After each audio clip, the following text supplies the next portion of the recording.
ఒకవైపు సుందర సముద్ర తీరం, మరోవైపు బంగారు పంటలు పండే నేల. అలాంటి నేలలో ఇండోసోల్ సోలార్ పరిశ్రమ స్థాపనకు ఏర్పాట్లు సాగుతున్నాయి. సారవంతమైన భూముల్ని లాక్కొని బతుకులు బుగ్గిపాలు చేస్తారా అంటూ గ్రామస్తులు నిరసన గళాన్ని వినిపిస్తున్నారు. వైసీపీ పాలనలో వచ్చిన ప్రతిపాదనను కూటమి ప్రభుత్వం అమలు చేస్తుండటంపై స్థానికుల్లో తీవ్ర ఆందోళన వ్యక్తమవుతోంది. వేల ఎకరాల భూసేకరణకు నోటిఫికేషన్లు వెలువడటంతో చుట్టుపక్కల గ్రామాల ప్రజల్లో గందరగోళం నెలకొంది.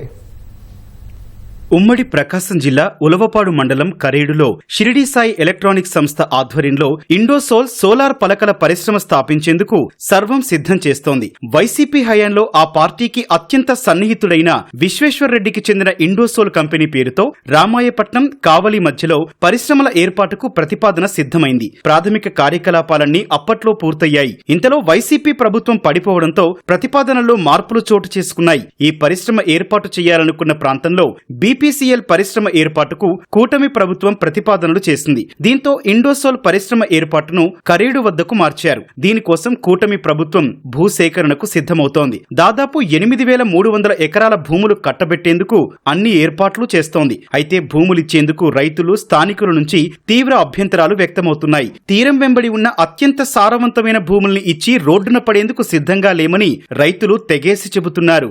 వ్యవసాయం 2 పంటలు వేసుకుంటాము, సంవత్సరానికి 2 పంటలు వేసుకుంటాము. కాకపోతే ఎక్కడ మారుమూల ప్రాంతాల్లో పెట్టాలి, అభివృద్ధి చేయాలన్నది ఎక్కడున్న పక్కన ఉన్న బోడి పొలాన్ని తీసుకెళ్లి అక్కడ అభివృద్ధి చేయాలి. ఇండస్ట్రియల్ ఇవ్వడానికి మేము ఎలాంటి దానికి తిరస్కరిస్తున్నాము. దాదాపు 20,000 జనాభా ఉంది.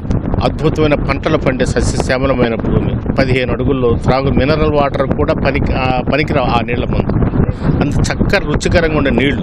మా ఆకుకూరల కాడ నుంచి మొత్తం సౌక తోటలు, జామాయిల తోటల వరకు అంత అద్భుతంగా పంటలు పండేటువంటి ఈ భూమిని ఇప్పుడు ఆ ఇండోసోల్ కంపెనీ కన్నుబడి ఈ భూములు మొత్తం కావాలని చెప్పి ఈ గ్రామాలు ఈ భూమిని, ఈ కడలను నమ్ముకున్న, ఈ సముద్రాన్ని నమ్ముకున్నటువంటి ఈ పల్లి కాపులందరినీ కూడా ఈ ఊరు నుంచి దూరం చేయాలని చూస్తాం. చాలా బాధాకరం. అందరూ కూడా మా కన్నతల్లి లాంటి ఈ భూమిని ఊరిని వదిలి మేము ఏడాపోతాం, మేము పోమని చెప్పి రోజు అందరూ కూడా మేము ఏ గ్రామం పోయినా ప్రజలు తీవ్రమైన మనోభేదంతో అనుభవిస్తున్నారు. 50 లక్షల రూపాయల పొలాలు మేము ఇప్పుడు ఇచ్చి మేమేం చేసాం సార్, మేము ఎటుపోయి బతికాము. మాకు వాటర్ మొత్తం 10 అడుగుల్లో ఉన్నాయి. ఇక్కడ మేము 7 నుంచి పోయి మేము ఆడ బతకలేము. కరేడును ఆనుకుని 23 గ్రామాల్లో దాదాపు 20,000 మంది జనాభా నివసిస్తున్నారు. ప్రశాంత వాతావరణంలో జీవనం సాగిస్తోన్న ఈ ప్రాంతంలో సోలార్ యూనిట్ వద్దని ఇటీవల జాతీయ రహదారిని రైతులు దిగ్బంధం చేశారు. ఇవేవీ పట్టించుకోకుండా ప్రభుత్వం తన పని తాను చేసుకుంటూ పోతోంది. ఇప్పటికే 5,000 ఎకరాల సేకరణకు నోటిఫికేషన్ జారీ చేసింది. నీరు పుష్కలంగా దొరికే ఈ ప్రాంతాన్ని విడిచి మరో చోటకు వెళ్లేది లేదని స్థానికులు, మత్స్యకారులు స్పష్టం చేస్తున్నారు. మేము నిరంతరం వచ్చి సముద్రం గంగమ్మ తల్లిని జీవించి వేటాడి జీవిస్తాం సార్. మేము వేట లేనప్పుడు పొలాలను నమ్ముకొని జీవనోపాధి కుటుంబాన్ని సాగించుకుంటా ఉంటాం సార్. మేము మా గ్రామం ఇక్కడ సరౌండింగ్ లో ఉన్న వాతావరణం ఏ ప్లేస్కి పోయినా కూడా రాదు సార్. అది వాటర్ ఉన్న ప్లేస్ని వచ్చేసరికి ఏడో కంపెనీగా అప్పచెప్పాలని గవర్నమెంట్ తెలుసుకోవడం, జనాభాలంతా ఇంకో చోట తరలించడం, మాకు ఇట్లాంటి ఏమీ లేకుండా మా పొలాలు మాకు ఉండేటట్టు మా జీవనోపాధి వచ్చి సముద్రం గంగమ్మ తల్లి. ఇక్కడ నుంచి మేము ఇంకో దగ్గర పోతే మేము బతకలేము. ఇండో సోలార్ కంపెనీ వచ్చి మమ్మల్ని అందరినీ ఖాళీ చేయమని చెప్తున్నారు.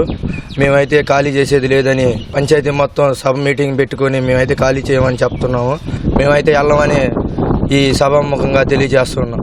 ఇండోసోల్ ప్రాజెక్టుని ప్రభుత్వం విరమించుకోవాలని, ఇక్కడ కాకుండా ఎక్కడైనా బీడు భూములు, అటవీ ప్రాంతాల్లో ఈ ప్రాజెక్టును తరలించాలని ఈ ప్రాంత ప్రజలు కోరుకుంటున్నారు. కెమెరామెన్ శ్రీనివాస్తో రవికృష్ణ, ఈటీవీ న్యూస్, ఉమ్మడి ప్రకాశం జిల్లా.